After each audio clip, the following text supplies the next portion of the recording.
ರಾಯಚೂರು ಸಮೀಪ ಕೃಷ್ಣಾ ನದಿಯಲ್ಲಿ ಶಿವಲಿಂಗ ಮತ್ತು ವಿಷ್ಣುವಿನ ಹಳೆಯ ಮೂರ್ತಿ ಪತ್ತೆಯಾದಂಥ ಪ್ರಕರಣಕ್ಕೆ ಸಂಬಂಧಿಸಿದಂತೆ ಈಗೊಂದು ಅಪ್ಡೇಟ್ ಸಿಗ್ತಾ ಇದೆ. ರಾಯಚೂರು ತಾಲೂಕಿನ ಗ್ರಾಮೀಣ ಭಾಗದಲ್ಲಿ ಕೃಷ್ಣಾ ನದಿಯಲ್ಲಿ ವಿಗ್ರಹಗಳು ಪತ್ತೆಯಾಗಿತ್ತು.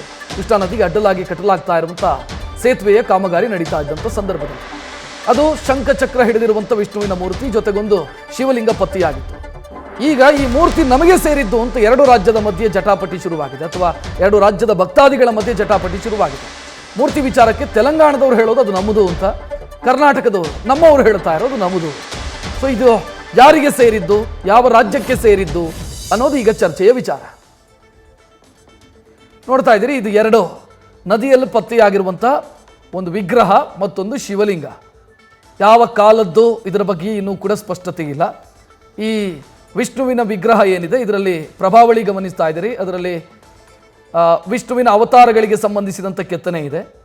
ಸೊ ಈ ವಿಷ್ಣುವಿನ ವಿಗ್ರಹ ಮತ್ತು ಇಲ್ಲಿ ಪುಟ್ಟದಾದಂಥ ಒಂದು ಶಿವಲಿಂಗ ಯಾರಿಗೆ ಸೇರಿದ್ದಿದು? ಸೊ ಇದರ ಬಗ್ಗೆ ಈಗ ತೆಲಂಗಾಣದ ಭಕ್ತರು ಮತ್ತು ಕರ್ನಾಟಕದ ಭಕ್ತಾದಿಗಳು ಇವರು ಇಬ್ಬರ ಮಧ್ಯೆ ತಕರಾರು ಶುರುವಾಗಿದೆ. ನಮ್ಮದು ಅನ್ನೋ ತಕರಾರಿದು. ಯಾರಿಗೆ ಸೇರಿದ್ದು ಅನ್ನೋ ಸ್ಪಷ್ಟತೆ ಇನ್ನೂ ಕೂಡ ಸಿಕ್ಕಿಲ್ಲ. ಈ ವಿಚಾರದ ಬಗ್ಗೆ ಇತಿಹಾಸಗಾರ್ತಿ ಪದ್ಮಜ ಅವರನ್ನು ನಮ್ಮ ಪ್ರತಿನಿಧಿ ಶ್ರೀಕಾಂತ್ ಮಾತನಾಡಿಸಿದ್ದಾರೆ, ನೋಡೋಣ. ತಾಲೂಕಿನ ದೇವಸೂಗರು ಬಳಿ ಬರುವಂತಹ ಕೃಷ್ಣಾ ನದಿ ಪಾತ್ರದಲ್ಲಿ ವಿಷ್ಣುವಿನ ಅಪರೂಪದ ವಿಗ್ರಹ ದೊರೆತಿದೆ. ಈ ಒಂದು ವಿಗ್ರಹ ಯಾವ ರೀತಿಯಾಗಿದೆ ಅಂತಂದ್ರೆ, ಮೊನ್ನೆ ರಾಮ ಮಂದಿರದಲ್ಲಿ ರಾಮಲಲ್ಲ ಪ್ರತಿಷ್ಠಾಪನೆ ಮಾಡಿದ್ರಲ್ಲ, ಕಪ್ಪು ಶಿಲೆಯಲ್ಲಿ ಒಂದು ಅಂದವಾದ ಒಂದು ಮೂರ್ತಿಯನ್ನು ಕೆತ್ತನೆ ಮಾಡಿದ್ರಲ್ಲ, ಅದೇ ರೀತಿಯಾಗಿರ್ತಕ್ಕಂಥ ಒಂದು ವಿಷ್ಣುವಿನ ಮೂರ್ತಿ ಸದ್ಯಕ್ಕೆ ಸಿಕ್ಕಿರುವಂಥದ್ದು. ನಾನಿವಾಗ ವಿಷ್ಣುವಿನ ಮೂರ್ತಿ ಬಳಿಯೇ ಇರುವಂಥದ್ದು. ನೀವೀಗ ನೋಡ್ತಾ ಇರ್ಬೋದು, ಶ್ರೀ ರಾಮಲಲ್ಲ ಮೂರ್ತಿ ಯಾವ ರೀತಿಯಾಗಿ ಕಪ್ಪು ಶಿಲೆಯಿಂದ ಬಹಳ ಅದ್ಭುತವಾಗಿ ಕರ್ನಾಟಕದವರೇ ಆಗಿರುವಂತಹ ಅರುಣ್ ಯೋಗಿರಾಜ್ ಅವರು ಕೆತ್ತನೆ ಮಾಡಿದ್ರಲ್ಲ, ಅದೇ ರೀತಿಯಾಗಿರ್ತಕ್ಕಂಥ ಕಪ್ಪು ಶಿಲೆಯಲ್ಲಿ ಈ ಒಂದು ವಿಷ್ಣುವಿನ ಅಪರೂಪದ ಒಂದು ಮೂರ್ತಿಯನ್ನ ಕೆತ್ತನೆ ಮಾಡಿದರೆ. ಈ ಒಂದು ಮೂರ್ತಿ ಸದ್ಯಕ್ಕೆ ಕೃಷ್ಣಾ ನದಿಯಲ್ಲಿ ಸಿಕ್ಕಿರುವಂಥದ್ದು. ಇಲ್ಲಿ ಬ್ರಿಡ್ಜ್ ಕಾಮಗಾರಿ ಆಗ್ತಾ ಇರ್ತದೆ. ರಾಯಚೂರಿನಿಂದ ಹೈದರಾಬಾದ್ಗೆ ತೆರಳುವಂತಹ ಕೃಷ್ಣಾ ನದಿ ಸೇತುವೆ ಏನಿದೆಯಲ್ಲ, ಅದರ ಕಾಮಗಾರಿ ಆಗುವ ವೇಳೆ ಈ ಮೂರ್ತಿ ಸಿಕ್ಕಿರುವಂಥದ್ದು. ಅಪರೂಪದ ಮೂರ್ತಿಯನ್ನ ಸದ್ಯಕ್ಕೆ ದೇವಸೂಗರಿನ ಗ್ರಾಮಸ್ಥರು ಶ್ರೀ ರಾಮಲಿಂಗೇಶ್ವರ ದೇವಸ್ಥಾನದ ಬಳಿ ತಂದು ಇಲ್ಲಿಟ್ಟಿದ್ದಾರೆ. ಇಲ್ಲೇ ಈ ಒಂದು ವಿಗ್ರಹ ಪ್ರತಿಷ್ಠಾಪನೆ ಆಗಬೇಕು ಅನ್ನೋಂಥ ಒಂದು ಆಗ್ರಹನೂ ಸಹ ಇಲ್ಲಿ ವ್ಯಕ್ತಪಡಿಸ್ತಾ ಇದ್ದಾರೆ. ಈ ಮೂರ್ತಿಯ ಬಗ್ಗೆ, ವಿಶೇಷ ಮೂರ್ತಿಯ ಬಗ್ಗೆ ಇಲ್ಲಿನ ಇತಿಹಾಸಕಾರ ಏನ್ ಹೇಳ್ತಾರೆ ಅಂತೇಳಿ ಅವ್ರ ಹತ್ರ ನಾನು ಮಾತಾಡಿಸ್ತಾ ಹೋಗ್ತೀನಿ. ಪದ್ಮಜ ದೇಸಾಯಿ ಮೇಡಮ್ ಅವರಿದ್ರೆ ಇತಿಹಾಸಕಾರರು. ಮೇಡಮ್, ಈ ಮೂರ್ತಿ ಬಗ್ಗೆ ತಾವು ಹೇಳೋದಾದ್ರೆ ಯಾವ ರೀತಿಯಾಗಿರ್ತಕ್ಕಂಥ ಮೂರ್ತಿ ಮೇಡಮ್ ಇದು? ಇದನ್ನ ಕಪ್ಪು ಶಿಲೆಯಲ್ಲಿ ನಿರ್ಮಾಣ ಮಾಡಿದೆ ಮತ್ತು 11ನೇ ಶತಮಾನದಲ್ಲಿ ಆದಂಥ ಒಂದು ಮೂರ್ತಿ ಶಿಲ್ಪ ಅಂತ ಇದನ್ನ ನಾವು ನಿಸ್ಸಂದೇಹವಾಗಿ ಹೇಳಬಹುದು. ಮುಂದೆ ಇದು ವಿದ್ವಾಂಸರ ಚರ್ಚೆಯೂ ಕೂಡ ಇದನ್ನ ಮಾಡಿ ಅದರ ಕಾಲಘಟ್ಟ ಪ್ರತಿಮಾ ಲಕ್ಷಣಗಳನ್ನು ಅವರು ವಿವರಣೆಯನ್ನ ನೀಡಬಹುದಾಗಿದೆ. ಯಾವ ಕಾಲದ್ದು ಮೇಡಮ್, ಯಾವ ಕಾಲಘಟ್ಟದ್ದು ಅಂತ? ಕಲ್ಯಾಣದ ಚಾಲುಕ್ಯರು ಈ ಬಹುಭಾಗವನ್ನ, ರಾಯಚೂರು ಭಾಗವನ್ನ ಆಳಿದಂಥ ಪ್ರಬಲವಾದಂಥ ಅರಸರವರು.